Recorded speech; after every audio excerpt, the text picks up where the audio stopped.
SwiftCase Productivity Podcast. My name is Adam Sykes. I'm the founder of SwiftCase, the professional productivity platform. Hi, I'm Craig McCarthy and I'm the development manager for SwiftCase, and I work in our Baltic Triangle office in Liverpool. Yeah, I'm Phil. I also work in the Baltic Triangle and I'm a very important developer.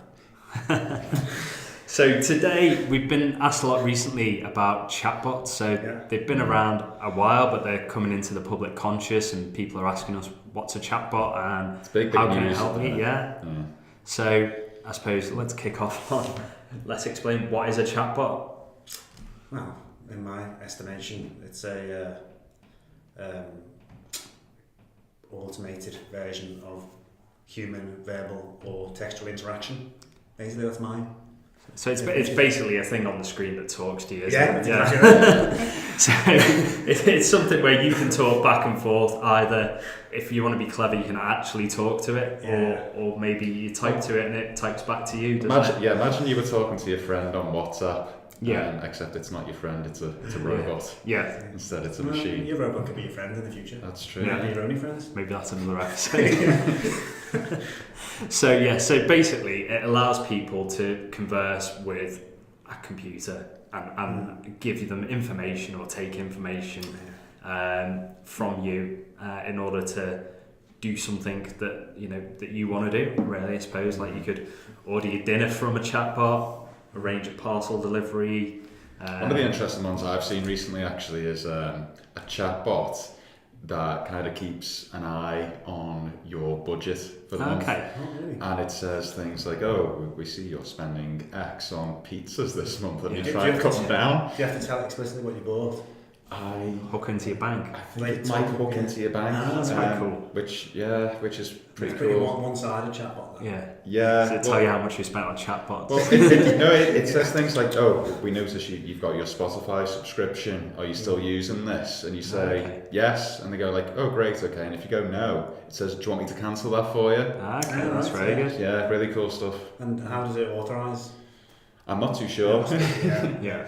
I did, yeah. Well, that's an interesting use. So it's kind of like a helper for a personal assistant. Exactly. Yeah, that's good. Exactly.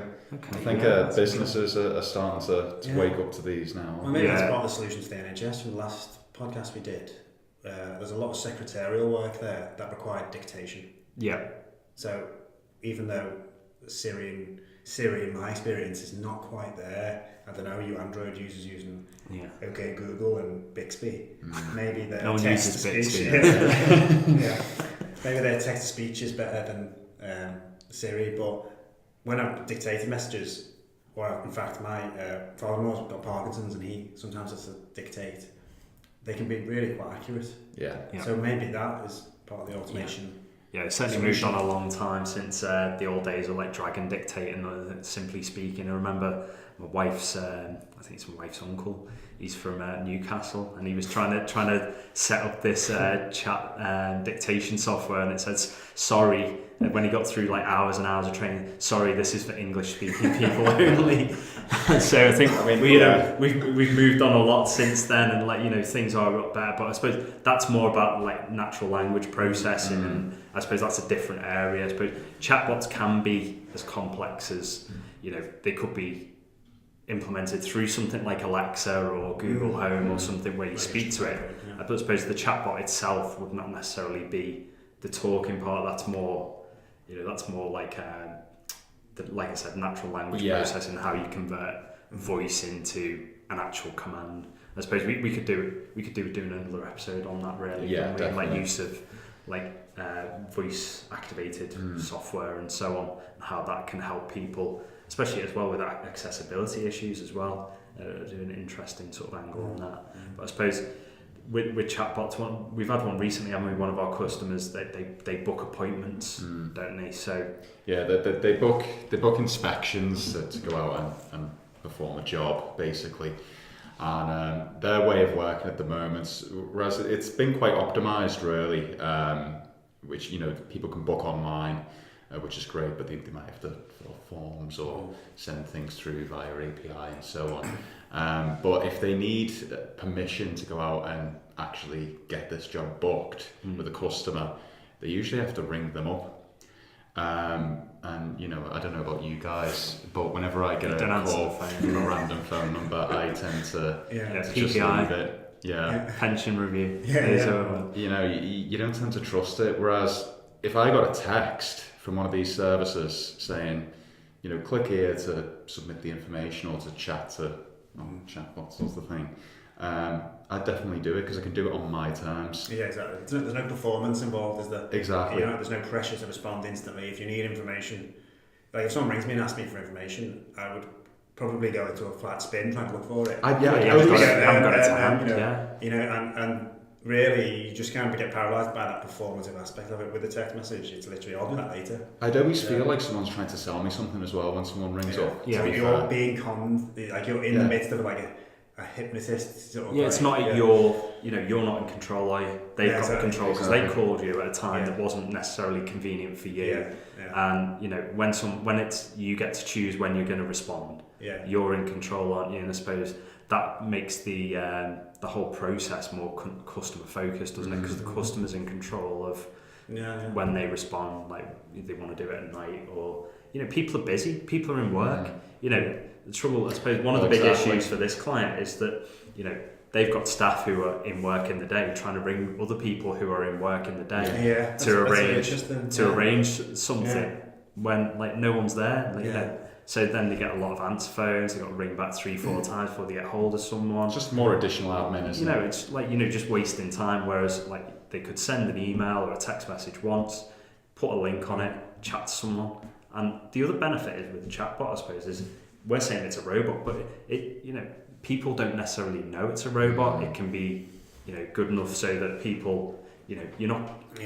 They're very limited questions that they ask, aren't they? You're not going to have a full conversation. They're going to ask you some basic questions, get some data off you, maybe give you some information about, this is who's coming to look at your and I think that's why job chatbots really work. I know you can get more complicated with it, but ultimately when it is kind of a nice form, really, isn't it? That can kind of branch off into different directions. I think it's an easier way for your customer to give you the information that you need. It's like hand-holding them through a form. Effectively. Whereas if you said, send us an email with all the details on, you're asking them to write an essay, which is a lot more without any guidance in a way. So it's very antiquated way, but despite the fact that it's called chatbot, it's actually humanising a bit of admin, isn't it? Really? I think what Phil just said then about having a form. Like if you think about going to a website, we've got a chatbot on our website, haven't we? We've got a bottom right hand corner. There's a little thing that says can I help you? And the alternative to what that does is a form that says schedule a feed, a call back. Fill out these 5 questions. Is this, and this, and click submit. Whereas we've got a nice chatbot. It asks you some questions. You fill out one at a time. It asks you the next question based on what you've just answered. So it's like it's it's connected to what you said. It's being responsive to what you've said. It's not just asking you questions that aren't relevant. It's asking something that matters to. It's a conversation rather than just send this block of data to us, please, now. Like you're a robot. It actually treats you more like a human. That's very interesting, isn't it? And that's humanises you. And the great thing about that as well is it doesn't mean let's replace all our staff with chatbots. No. Not at all, because it can get to the point where it's kind of filtering out the requests where you are treating yourself like a robot, really.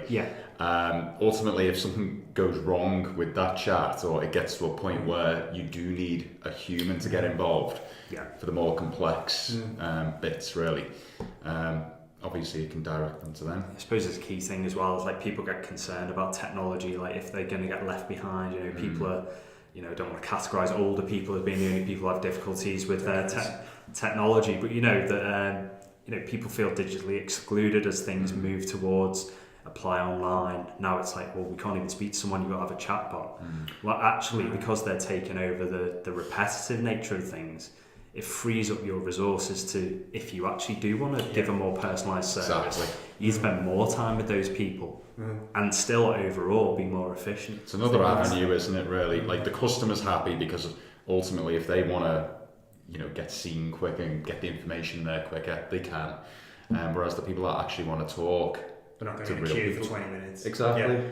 Yeah. You're right, actually, and also those people that feel excluded, maybe elderly people, because they see a big form. Yeah, Or true. that when they see a web page in its traditional format, they kind of go, oh, this is too much, And actually having a chat there gives it that engageability, if that is even a word, with people that would otherwise feel it was unfamiliar. So it's a familiarity. It could even be as simple as just text messaging. It might not be a form on a web page. It could, a little chat screen like equivalent to whatever. It could be the same as like sending a text message and you get a text message back, and it's So just what's going back and interesting forth. with that, actually, from a personal point of view, I found feedback.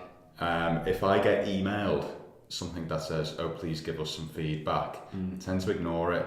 But if I use a service and they text me saying, how did we do today on a scale of 1 to 10, please text back your number, I'm a lot more likely to just reply to it because it's quick and I don't really have to think about it. I don't have to click anything, I don't have to respond. It's that instantaneous thing. So you think you can get much more information out of people when it's chunked? Yeah. I mean, part of when I was a teacher, part of the best way to get students to fulfill a task was to chunk it. So if I gave them a sheet of questions at the beginning of the lesson, there's 20 questions there, you do it, right? They do 2 and then stop. Whereas if I taught a bit, gave them one question, gave them the feedback, the answer for that question, talked about why didn't you, and then did the next question. We get through 20 questions in the lesson, right? So it's a way of getting a lot more information rather than necessarily. So if they have follow-up text messages, you're more likely to reply to each one because it's only like exactly. Well, at that point, I'd be like, I've started this now. Exactly. I might as well just give it all your opinion. And it's the equivalent, isn't like of a form, maybe have like 10, 20 questions, but actually you might have to like say, because you want to skip 5 or something. because you want to make sure that people do respond, you start putting things in that are optional, and then people will go, well, they're optional, I won't fill them out. Whereas if you just ask one at a time, like you say, people will go, well, may as well. You're not going to click skip. It's just as easy to type out 5 out of 10 than it is to go, oh, I can't be bothered. Especially when you've got something no or whatever at the end of it as well. So if you're kind of rewarding this customer for getting to the end of the journey, then they're a lot more likely to just give you a bit more of this information. So you've got winners on both sides here, really. It's not just all these businesses, or they get rid of all the support and things like that. It's very much a tool that can be used alongside their support. And I suppose as well as actually like we're talking about at the moment, how to use it to get information. You can ask these chatbots questions and they can give you answers. Yeah, exactly. You can hook up to like your frequently asked questions. Yeah, so you can give it like on a knowledge base, can't you? And like people can ask questions back, and the idea is like as we go away from sort of the basic ones where it goes, give me your address, and you type out your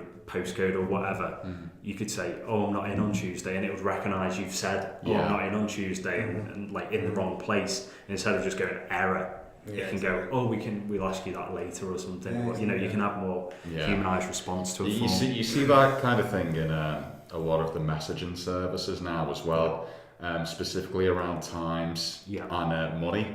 I use Facebook Messenger. And whenever I say like, oh, should we, what are you doing tomorrow or something, it has a little thing at the bottom saying, set a reminder for tomorrow. I think Gmail does that as well. Yeah, same thing with payments as well. Like when you mention something like, oh, have you got that 20 quid?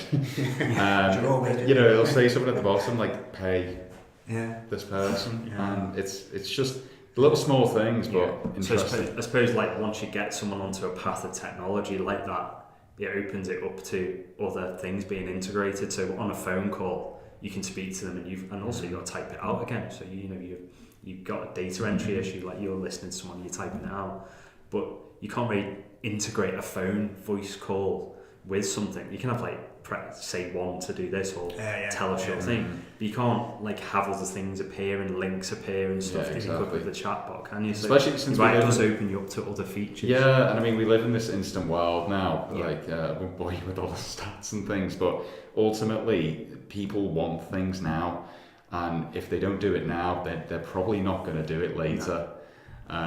So it all aids that really.